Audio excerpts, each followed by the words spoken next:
Okay. Welcome to another episode of Nadi Digital Economy Malaysia.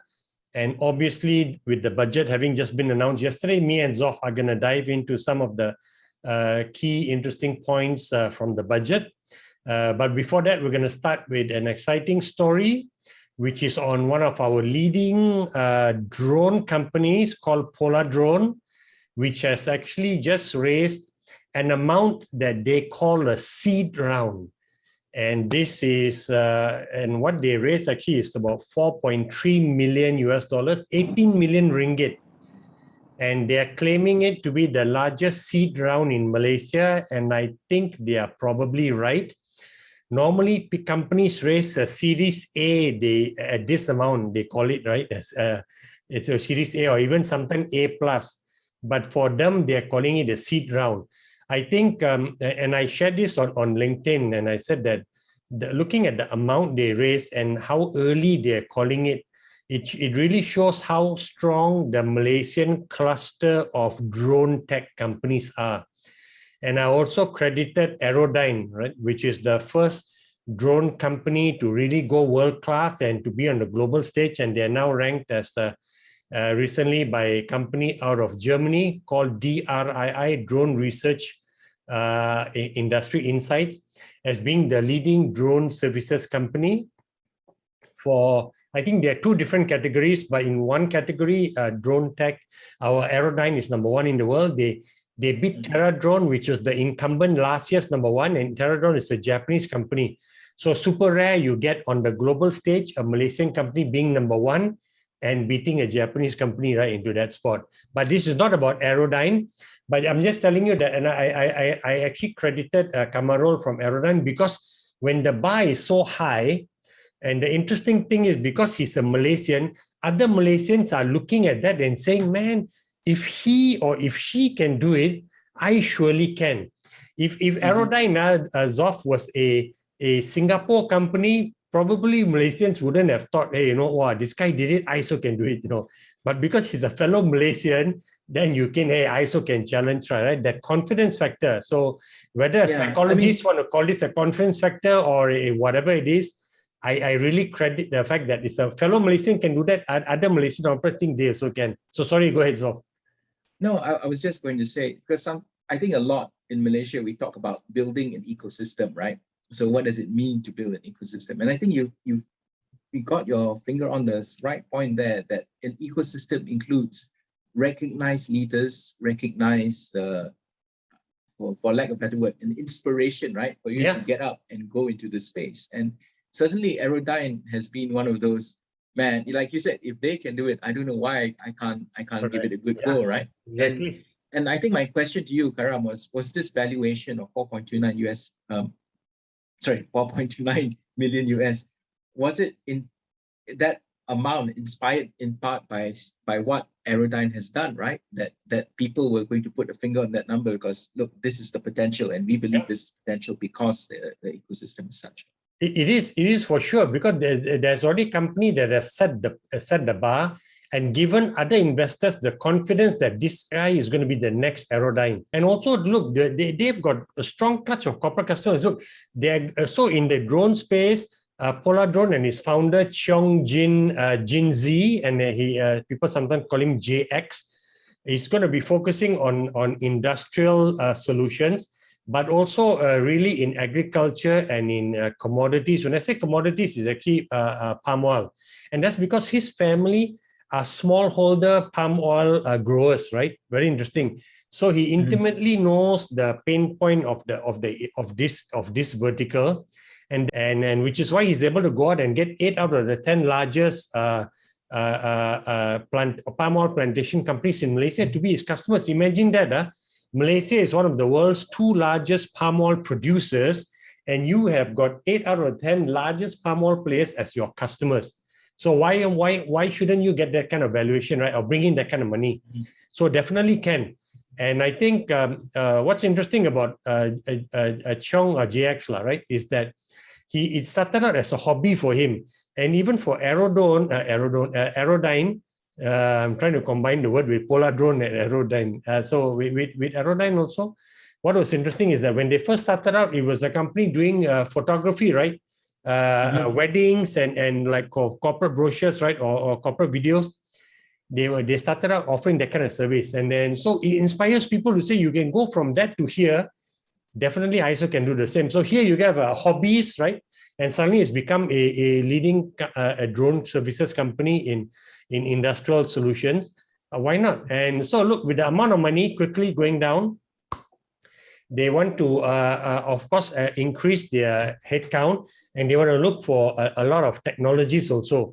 And I think right now, out of the current 80 headcount, about 30 people are technologists, right? And what's interesting is that right now, when they increase it further, they want to look for engineers, they want to look for developers, data analysts, and especially in the following skills, right? Autonomous systems engineering, AI, of course, machine learning, on edge. There's something here, very on edge AI development and product development also. So these are the core skill set they're looking for. So if you know anyone who's got these skill sets and wants to work for a company which is up and it's just got a lot of money. And not only that, they've, with this round, very important, they've opened up a ESOP scheme, employees share option scheme, so that all their staff now have a stake in the company. And I think that's going to be important for people who want to join, that you want to get, you have a piece of the company. So this is a very interesting place, Poldrone, to be in now. Hopefully you can go out and get a job there if you want. Only the clutch of other drone companies will be inspired by them and will beat their record, right, of the next seed round also. And I think Poldrone, because they're in the drone space, was that the government announced a matching fund of 100 million ringgit, let's say 25 million US dollars, but it's specified for Bumiputra entrepreneurs, but in the aerospace, right? It's not drone only, aerospace. But you got to do matching fund. They did not announce what the matching fund will be, 1 for 1 or 1 for 3, meaning you raise 1 ringgit, will give you 33 cents. And then, of course, now we can segue into the Zulera's commentary piece on the budget. She did a good job of highlighting some very interesting points. I'll let you take lead with this. The next story. I mean, this was something that's published in Digital News Asia. And Zulera Abu Bakar, the CEO of Technology Park Malaysia, she made 4 points, and one of them was specifically on drones, right? And including this matching grant, matching fund. She writes, we want Malaysia to grow our basket of world-renowned drone-capable companies. And of course, she would say that because one of the things that TPM set up was this place called Area 57, which is like a testing ground for drones. And the one thing that she's excited about drones is that of the scope, right? The breadth of application for drones, right? She says drone services can be expanded and upscaled in various sectors, e-commerce, logistics, mobilization, delivery of vital supplies to rural remote areas, infrastructure management, security surveillance. So the verticals that your drone technology can be applied to is very, very wide. As you said, for Poldrone, they started off with weddings there, and they're now like doing agriculture. Aerodyne. Aerodyne started off weddings. Poldrone was just a hobby. I don't think he turned it into a business yet. His was always when he was looking for his model, because of the family background in agriculture, so he went into this right away. So the wedding one was Aerodyne, sorry. So I mean, I think she is also equally excited in the potential in that space, right? We don't know what else could. Zulera, correct. The other thing she was excited about was the International Innovation Hub, because of course, because TPN has been given 30 million ringgit, right, to upgrade it into this IR4 International Innovation Hub. So they want to focus on technologies, of course, drones, robotics, autonomous vehicles. They want to do an artificial intelligence park. They want to do a 5G development hub, sustainable urban farming, incubation facility, biotechnology hub. Lots and robotics. So I think what you have to imagine is sort of like this IR4 test bed, right? And she wants to open it up and say, look, innovators, entrepreneurs, come in here and try out your solutions, right? And see what can be done. The other thing she was excited about was the plan to commercialize what she calls commercialization of technology, right? So she's talking about the NTIS, the National Technology and Innovation Service, which is launched last year, right? And she calls it like, look at the natural regulatory sandbox that was done for fintech, and look how successful that has been, right? In growing fintech companies in Malaysia, where fintech companies were not exactly 100% sure what they were doing was regulated, not regulated, legal, not legal. So Bank Negara said, look, come play in this sandbox, try things out, ring out all the funny bugs in the system. Let's figure out what the regulation needs to be. So here's NTIS, which is a broader technology space, right? And she's also excited about the formulation of the Technology Commercialization Accelerator, which is this thing that's coming up. This magical blend between TPM and Magic, right? To create, like, I don't know what we want to call it, a runway for entrepreneurs and startups. Is that what you want to call it? This thing of blending the know-how from like universities, for example, with entrepreneurs that want to make something out of it. So I mean, I got to say, like, when she writes about these things, it sounds very exciting. And it's like going, okay, what's going to happen next in this space, right? And the fourth thing that Zolera mentioned, just to wrap it up, of course, is the efforts to uplift women in the workspace, right? So I think the one that caught a lot of people's attention was the fact that public companies now must have at least one female on the board of directors, but also other initiatives to get women back in the workplace. What the pandemic has done, she did not mention this, but what pandemic has done is it pushed a lot of women out of the workforce. They decided to stay at home, take care of the families, things like that. It's not just in Malaysia, it's all around the world. So how do you get them back in, right? So that's a question. True. So that's from the point of view of Zolera. Karam, what did you think of the 2022 budget? Well, it was for the startup, for the digital ecosystem, because now digital is weaved into the economy already, right? So the government almost, that's why you don't get like, $200 billion US digital fund, because our government is already way into becoming digital, right? You got My Digital there, and the private sector is already adopting digital. So that's why there was no like big announcement, which like, we want to try to create 5 unicorns by 2025. A big announcement would have been that we're allocating $500 million US, right, over 3 years. It's going to be given only to 5 companies, 100 million each US, because these are the companies we think are on their way to becoming a unicorn. We're going to accelerate their growth towards that. Something like that would have gotten everyone excited and said, wow, the Malaysian government really very serious about helping to play its part to create 5 unicorns. But it didn't happen.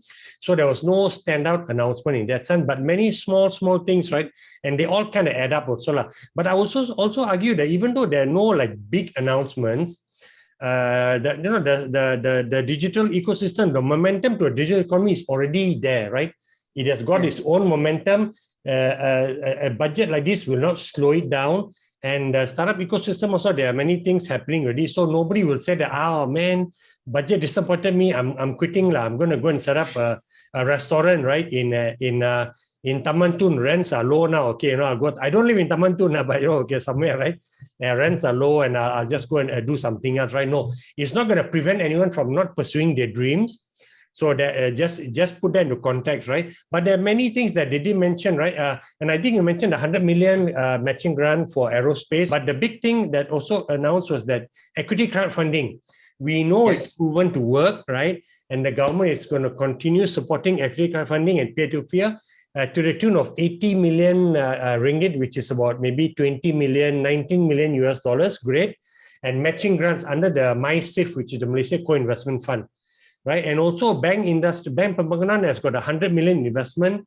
I don't know how that's going to fit in, but Bank Pembangunan has 100 million ringgit, and it's supposed to go together with this, equity crowdfunding also. And more, as always in the budget, sometimes you get high-level announcement. The details are left to later for the relevant people to work out, right? And very quickly, I think Cradle got 20 million ringgit also for a My Startup Fund also to help. And I think what I love... Crest or Cradle? Sorry again? Was it Crest or Cradle? Sorry. It was Cradle. Cradle got 20 million, and that's to help with a startup fund. And I like the fact that the Minister of Finance, Tunku Zafrul, mentioned PictoChart as a recipient, a past recipient from Cradle. And by the way, he also said that all the infographics, if you were watching on the Ministry of Finance website, it was streamed live, right? Of course, they took the feed from broadcaster RTM. But there were a lot of infographics, right? And they used PictoChart's templates for that. I was super happy, not least because PictoChart is a Penang company and I'm from Penang, but it's great that, the Ministry of Finance also is highlighting through its wherever it can, right? Local startups that have got very strong products. So wonderful. Congratulations to Cradle, congratulations to PictoChart, and a high five to Tunku Zafrul for highlighting certain companies also, right? That's great. Okay, Dzof, I'll let you have a few things here before we move on to the next story. Well, I just want to very quickly give a shout out to the fact that green tech or green technology related initiatives was given some attention. I think the one most people are maybe excited with is that electric vehicles are going to be tax-free effectively. Full exemption on import excise duties and sales tax for electric vehicles. So for those of you who are thinking of buying a new car, this might be, you might say, where do I plug it in? Are there enough places? So this sort of thing would actually spur the growth of more. I think the vision would be anywhere there's a petrol station, there should be a place that you can also plug your car in, that kind of idea. Logical. Yeah. It's the kind of infrastructure that will be relatively high cost, but kind of needs to be done if you want to move in this direction, I think. And you may have issues with electric vehicles. That's a completely different argument, I think. Yeah. A different case. But if you want to go in that direction, you have to do something like this. I think the other thing was this voluntary carbon market, and also that Bank Negara is actually allocating R1 billion to SMEs to adopt sustainable low carbon practices. Okay, yeah. That's huge, right? That's very interesting. It sounds huge. I mean, but then we have like something like 1 million SMEs in Malaysia, right? So not many play in that space, but you will definitely get people knocking on Bank Negara's door, and you may get very technical engineering oriented entrepreneurs, right? Individuals, saying that, hey, okay, this is the trigger for me to leave my comfort zone and become an entrepreneur in this space, and knock on Bank Negara's door and get some help. Why not, right? That's the point, right, Karam? That in some cases, this budgets, that money in the budget is like, we're trying to solve a short-term problem. So we're throwing money at it to solve. So I think aid for the B40 families, I think, will fall in that category. And then you have multipliers, right? You have this, we're putting this budget here, we're putting this 1 million here in the hope that it will grow to something much more valuable than that. And I think that this thing by Bank Negara might hopefully end up being actually a multiplier, that you get great things coming out of it. Anyway, that's the budget. That's big picture, high level, big concept stuff. Let's drill down. Let's drill down to something a bit more closer to home, right? Let's drill down to food delivery companies and the fact you might always not be happy with what they're doing, right? So this, I'm talking about a story about the Ministry of Domestic Trade and Consumer Affairs. What they've done is they've established a special hotline or special complaint channel dedicated exclusively for food delivery services. Wow. If they want to complain, they can now send an email to adu.khidmat-penghantar-makanan@kpdnhp.gov.my and submit their complaint. Now, it's not to say that submitting complaints to this ministry is anything. They've been receiving complaints even in 2020, right? Okay. And I think one stat is that they received 1,903 complaints regarding Food Panda and 30 complaints regarding Grab Food in 2020. Oh, so typo, man. Like, cannot be. You think typo is it? They said this year, between January and August, 946 complaints about Food Panda, Grab Food, 43 complaints. So I think this is a whole story, another story, which is not what we're going to be discussing about. Why is there such an imbalance, right? Yeah. But I guess it's good that the ministry is opening up because I feel that the bigger discussion is, to what extent should food delivery companies be regulated, right? So everything from their salaries and their SOXO payments and all that. And now it's quality of service, right, Karam? Yep. No, I think this is, I was going to say, this is a business that started during the pandemic and it's not going to close down. It's going to continue. No. But you have to email in your complaint, and I'm just skeptical that the emails will be acted on immediately, and that's going to be the key to the effectiveness of this. How soon people get their complaints addressed. Because if they don't, they're going to quickly, somebody's going to tweet it. I sent an email out. It's been 4 days or 3 days. Nobody has responded. This is a hopeless service. It's dead in the water then. So let's see. Hopefully they know what they're getting into. You got to be very fast to respond. If you don't mean, then this is a wasted effort. But anyway, you listening to our Nadi is not a wasted effort. We hope you enjoyed this week's show. We're going to wrap up and we'll see you again next week. And by the way, next week, the first story we're going to talk about is a story we didn't have time for this week, which is the Pakatan Harapan, multimedia communications committee or, shadow group, having issue with DNB being given the monopoly to roll out the 5G network, and they have some points to raise, and I actually disagree with their points, so we're going to add more meat to this conversation next week. We'll talk again. See you next week. When you listen to the show next week, Sunday, you'll be able to get the show on YouTube. Bye-bye.